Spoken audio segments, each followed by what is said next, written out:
Police are now in an apparent shootout with the suspects in the California shooting.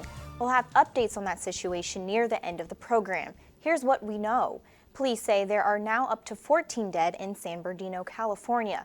Good evening, I'm Erica King, and thank you for joining us. Police say 1 to 3 people opened fire at a California center for people with developmental disabilities. It happened around lunchtime in San Bernardino. Initial reports suggest as many as 20 people have been shot. It's unclear how many shooters there are or how many victims have been hurt. Mary Moloney reports. Just boom, boom, boom, boom. Shots fired at a center for people with developmental disabilities. We don't know where those shooters are. They are heavily armed and they are possibly wearing body armor, things of that nature. Witnesses report seeing a shooter and seeing people hurt. She said the guy came in next to her office and I guess started shooting. They locked themselves in her office. They seen bodies on the floor. According to its Facebook page, the Inland Regional Center employs nearly 670 people, and it provides services to more than 30,000 people in Southern California with disabilities and special needs. As investigators searched for the gunman, fire crews helped the injured, putting them on stretchers, attempting to save lives, while others inside the governmental building hid and contacted loved ones.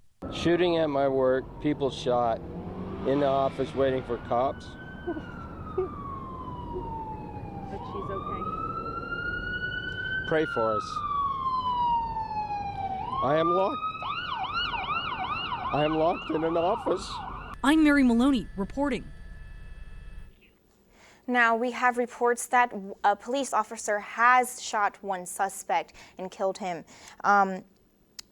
The story is still developing, and again, right now we know that 14 are dead and 14 are injured. Stay connected with us on our website at woub.org for more on this story and the apparent shootout with the suspects.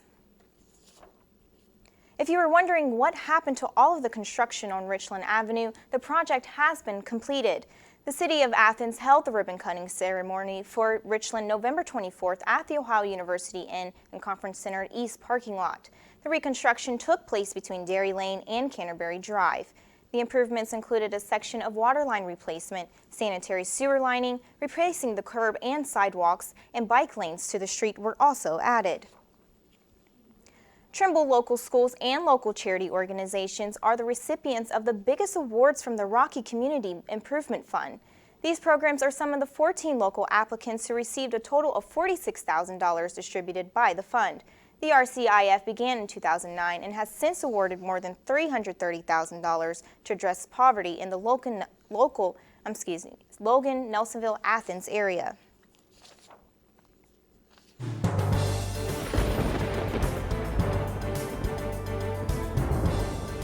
Welcome to the Newswatch Weather Center. I'm your forecaster, Ann Jacob. Now today we're sitting at about 45 degrees. Doesn't seem as cold outside though, but as we go on through the hours of the day, we're going to be seeing winds right now about 5 miles per hour, and as we go to temperatures around the area, you're going to see 42 degrees in Columbus, 42 in Ripley, and 49 in New Martinsville. Now taking a look at your hour by hour at around 12 a.m. Tomorrow morning, you're going to see 33 degrees. There is a small likely chance for rain to turn into snow because of those low temperatures, and at around 4 a.m. you may see a light dusting of snow on your cars in the morning. 31 degrees, and that will continue on to 6 a.m. And mostly cloudy skies. Looking out into tomorrow, I'll tell you in my extended forecast how long you can expect the snows to stick around. Back to you, Erica. I thought it was never going to snow, but I look forward to seeing those flurries tonight. Thank you, Ann. Now an update to deer gun season in Ohio. Hunters checked over 22,000 deer on Monday, the opening day of the state's week-long gun season. That's up nearly 5,000 deer from last year's first day. The top 5 counties reporting on Monday's harvest were Coshocton, Ashtabula, Muskingum, Guernsey, and Knox. Ohio ranks 5th nationally in the number of resident hunters and 11th in the number of jobs associated with hunting-related industries. The lawyer, it may become harder to receive unemployment compensation in Ohio. Proposed House Bill 394 would make a number of changes to the state's unemployment compensation law. The new bill, if passed, would require a drug test in order to receive benefits and would reduce benefits to people who receive Social Security. It would also lower the number of weeks someone can receive unemployment from 26 weeks down to 12.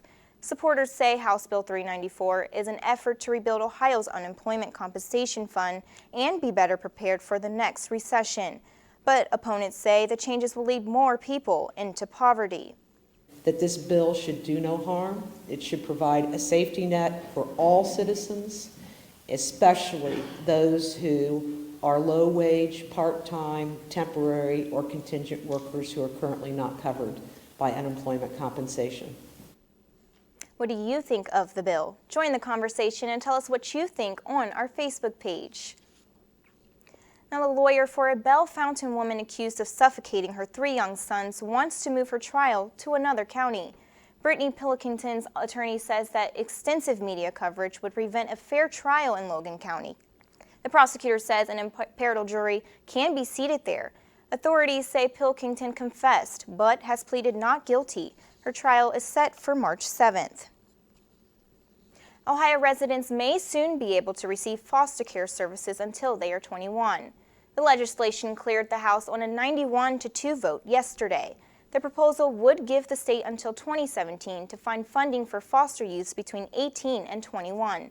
Advocates estimate over 1,000 people age of foster care at age 18 each year. Youths will be able to get services provided they meet certain education and work requirements. It now goes for the Senate for consideration. A West Virginia pain clinic doctor is heading to trial. Dr. Jose Gordino is facing charges related to the illegal distribution of controlled substances. His trial has been set for January 11th, and he will remain in the custody of the U.S. Marshals Service while awaiting trial. Police arrested Gordino last month after searching his office. Each of his charges are punishable by up to 20 years in prison and $1 million in fines. A Charleston nurse admits to falsifying medical records. Alyssa Smith faces charges now after admitting she altered records to get narcotics. Authorities say Smith worked as a registered nurse at Charleston Area Medical Center Women and Children's Hospital. She allegedly wrote that a patient has been administered several doses of Oxycontin and Percocet. And we have an update on the case of a slain police officer and a terrorist suspect has been sentenced. Plus Rio de Janeiro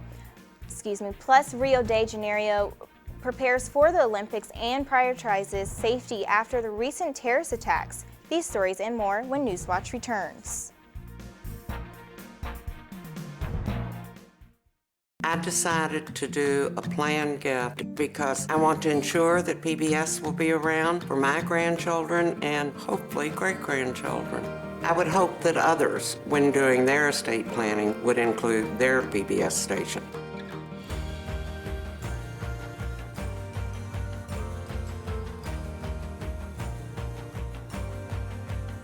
My PBS station is part of my community. That's something I really value. Ohio University students really have a huge sense of pride in our campus, in our school, and in our education. People don't come to Ohio just to go to college. They come here to become a Bobcat. It's a really unique atmosphere. Bobcat pride is having that natural camaraderie. Bobcats are just happy to be Bobcats. My favorite time of year at Ohio has to be homecoming. When the alumni come back, you can see that the love of this university doesn't fade. Once you're a Bobcat, you're always a Bobcat. The student body here at Ohio University absolutely is a family. The students support one another. You become this unit, this big, friendly family unit. There's this connectedness. You feel a part of something. Driving in on the highway and just seeing the red bricks and the trees again, it's just like coming back home. There's great students, great professors. You just walk around campus and think, oh my gosh, I can't believe I go here. I feel like I matter in the community, and I feel like I matter here at Ohio University. It's home. Athens is home. My professors really care. They care about my grades, they care about my opportunities, they care about my experiences, they want me to succeed. They give those opportunities to the students. My professors have been extremely approachable. Literally, their door is always open. You can go to them with pretty much anything. Everyone knows your first and your last name and where you sit in the classroom. I really never feel like I'm being talked down to or just being taught material. I always feel like I'm having a conversation. And they want to share those opportunities and those experiences with us.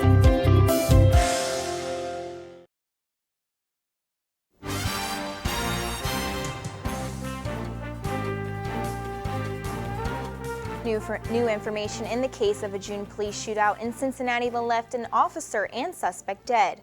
Hamilton County Prosecutor Joe Dieter says specialists from Tom Sandman reacted properly when he fatally shot 21-year-old Trey Pierre Hummins. He says no charges will be filed against the officer.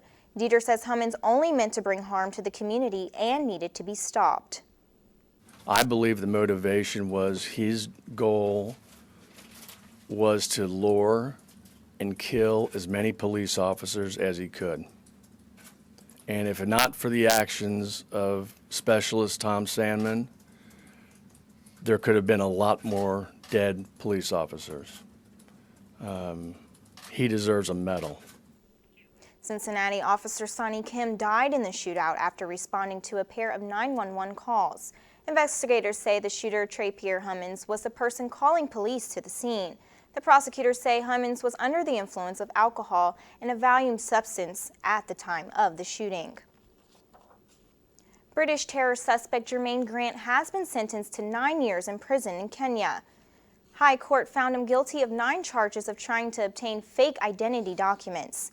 Grant was handed 1 year in jail for each count. Grant's lawyer, Chacha Muita, said the ruling was unfair. Grant is also on trial in Mombasa, charged with conspiring to improvise an explosive device, a charge he denies. He was arrested in late 2011 when batteries and chemicals that could be used to manufacture explosives were found in his apartment. The 2016 Olympic Games will be held in Rio de Janeiro, Brazil, and the Olympic venues are now back on track to be ready in time. But amid the recent attacks in Paris, many are questioning if the country will be safe. CNN's Shasta Darlington reports on the security preparations in place ahead of the Games. Rio de Janeiro Olympic venues back on track. But the question many asking now, will they be safe? Central command for the 65,000 police and troops charged with securing the Games, right here. There are 4,000 cameras across the city, and come August 2016, they're going to be focused on the main Olympic sites. Right up here, for example, that's the Olympic Park, and you can see the cameras all around it. Rio's security chief says they've been coordinating with international intelligence agencies all along. Because terrorism was always treated as a priority, our infrastructure is very strong, he says. At this point, our understanding of the level of risk hasn't changed. But for security expert Paulo Storani, Brazil hasn't taken the risk of terrorism seriously. There's no doubt that if somebody's been plotting against the Olympic Games, they're already in Brazilian territory, he says. Part of the problem, the country's porous borders.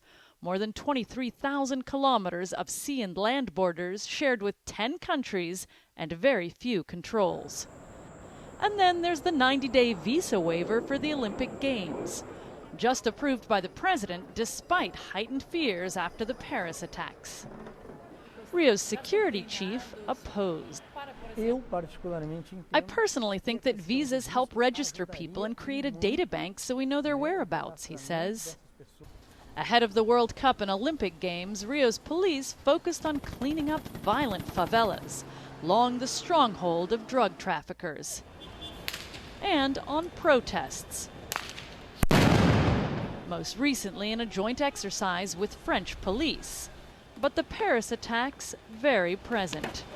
We talk to them our difficulties to handle these attacks, the panic. Officials insist they're ready with a contingency force that would boost the security operation to 85,000 troops, more than double the London Games. Shasta Darlington, CNN, Rio de Janeiro. The Olympics will start this upcoming summer in Rio on August 5th. And on Wall Street today, stocks went down. Here's a look at stocks of local interest.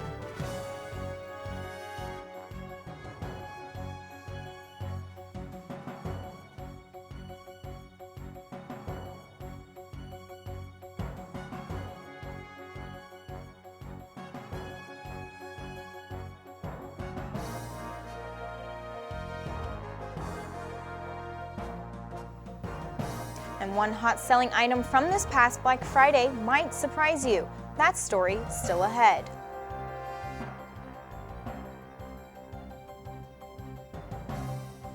And stick around for my extended forecast. I'll tell you if the snow we're expecting at midnight tonight will affect your day tomorrow. I support one student in college with a scholarship. Just the way I want to pass on a legacy of education. I would like to pass PBS on to the next generation.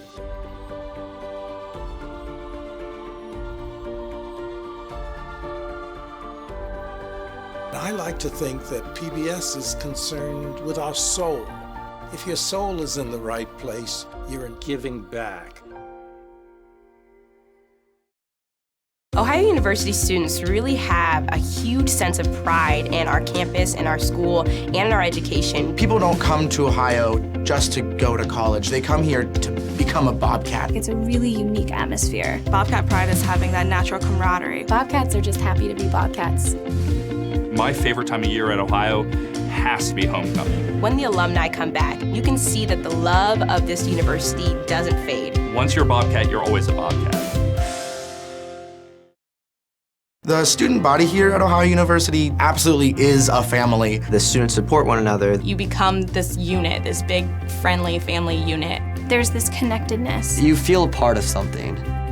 Driving in on the highway and just seeing the red bricks and the trees again, it's just like coming back home. There's great students, great professors. You just walk around campus and think, oh my gosh, I can't believe I go here. I feel like I matter in the community, and I feel like I matter here at Ohio University. It's home. Athens is home.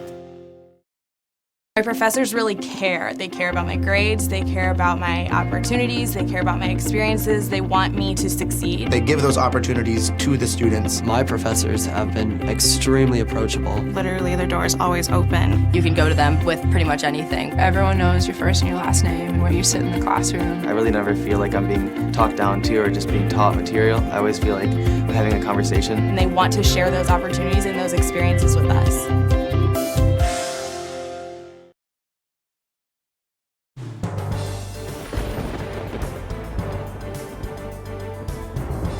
Welcome to the Newswatch Weather Center. I'm your forecaster, Ann Jacob. Now today we're sitting at right about 45 degrees right now. Winds pretty low at 5 miles per hour. And taking a look at temperatures around the region, similar temperatures, 45 up in Newark, 45 in Athens here, and 42 in Ripley. Now those temperatures are a little higher than our normal for this time of year. We're looking at 44 as our low, which normally is around 31 degrees. And taking a look at our high for today was 51, normally at 48 degrees.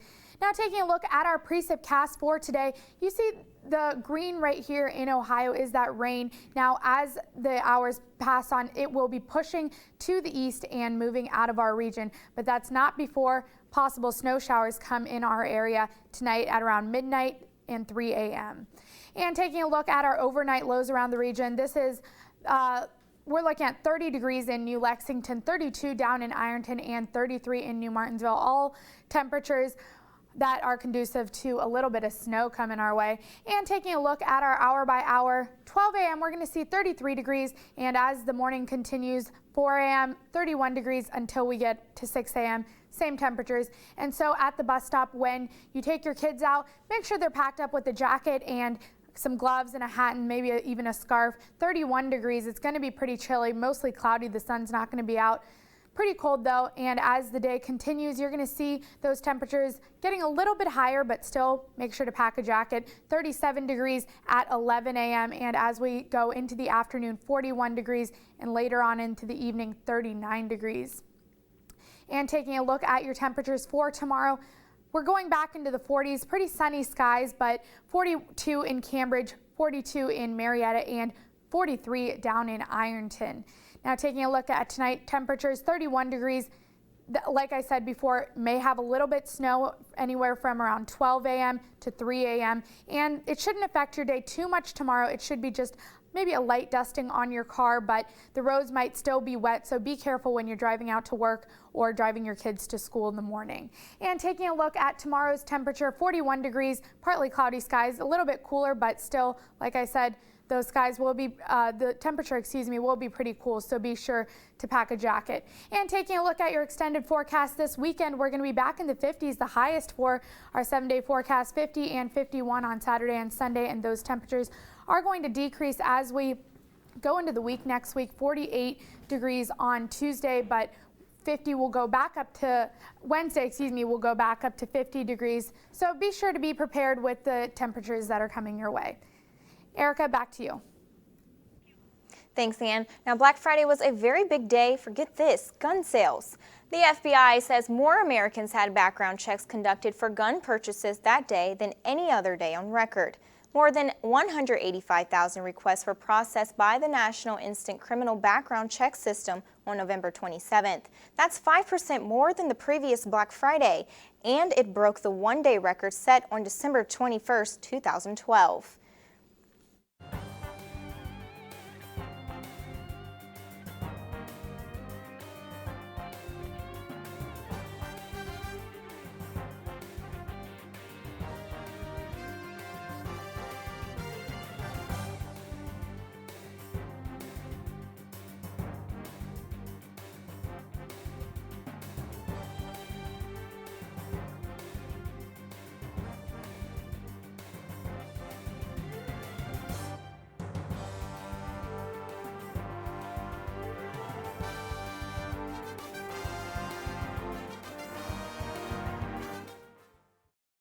My granddaughter is named June Elizabeth, but I call her Junebug.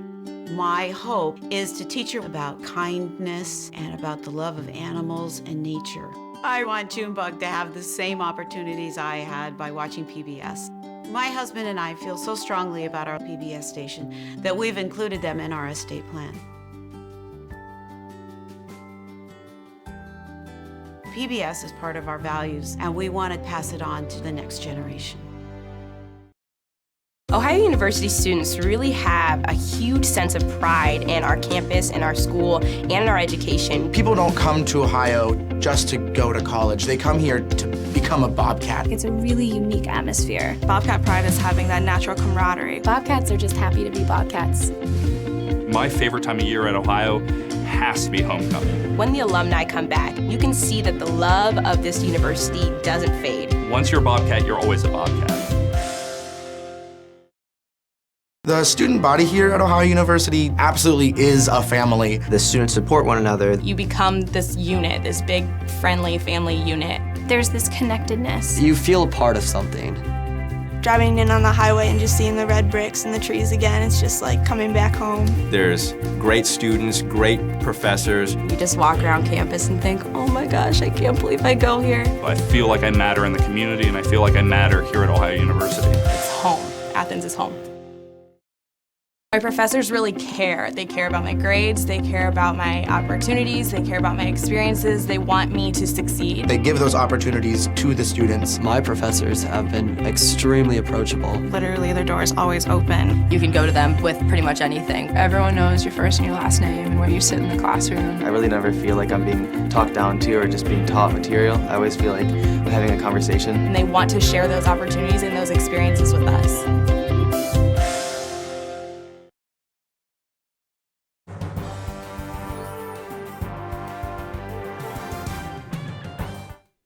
Welcome back. This week, 5 Ohio football players were named to the second and third All-MAC team. Redshirt corner Ian Wells found his way on the All-MAC second team defense this week, and also inside linebacker Quentin Poling earned a spot on the third team defense. Now, redshirt senior offensive lineman Lucas Powell and Mike McQueen also made third team offense. But what really people need to be talking about is redshirt junior defensive lineman Kurt Lasik. He was named MAC Male Scholar Athlete of the Week, finished second on the team in tackles with 53 in total, and had a 3.79 GPA. What a year for that young man. And now let's head on over to the hardwood, where many of our local high schools were in action for the start of the regular season. Over in the Plains, the Athens Bulldogs hosted the Fairfield Christian Knights in a non-conference clash, and what a night it was from junior guard Griffin Lutz. He dropped in 40 points on the game to go along with his 12 rebounds, and the game went down to the wire, but a late 14-2 run gave the Knights the win, 80-73.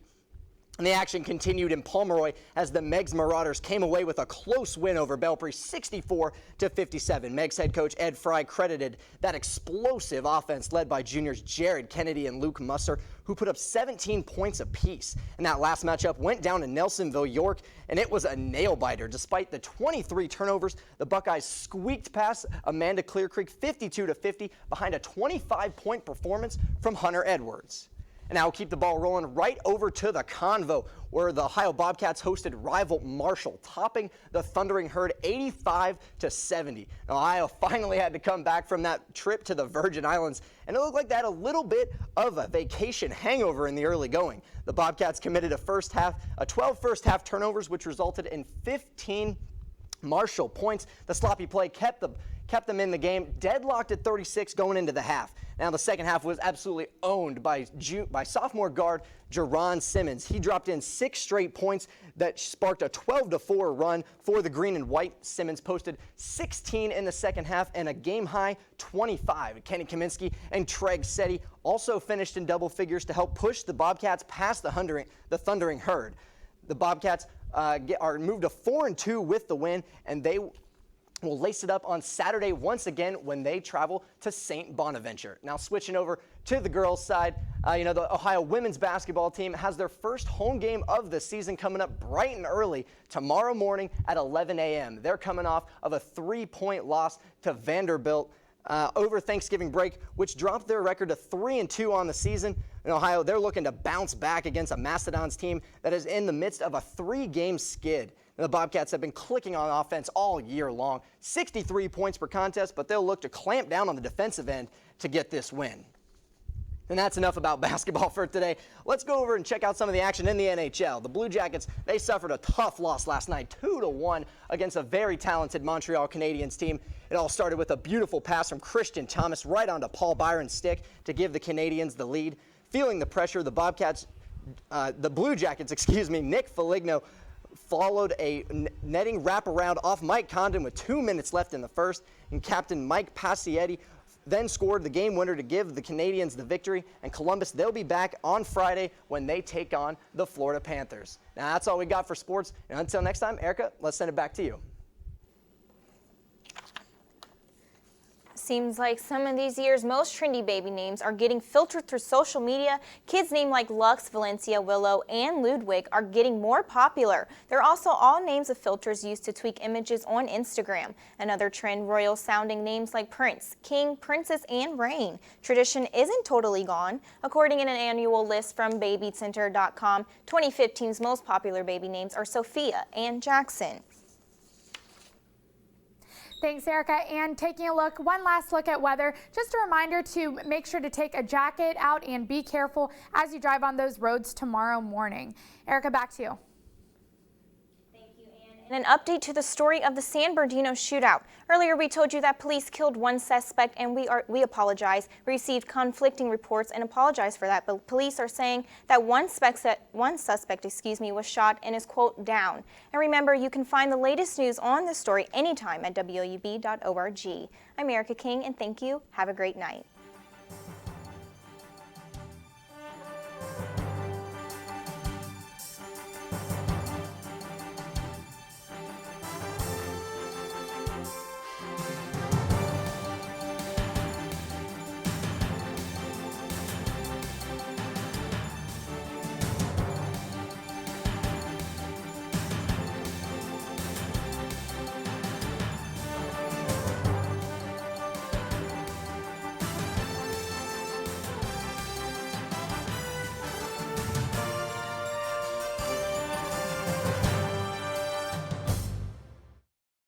Decided to do a planned gift because I want to ensure that PBS will be around for my grandchildren and hopefully great-grandchildren. I would hope that others, when doing their estate planning, would include their PBS station.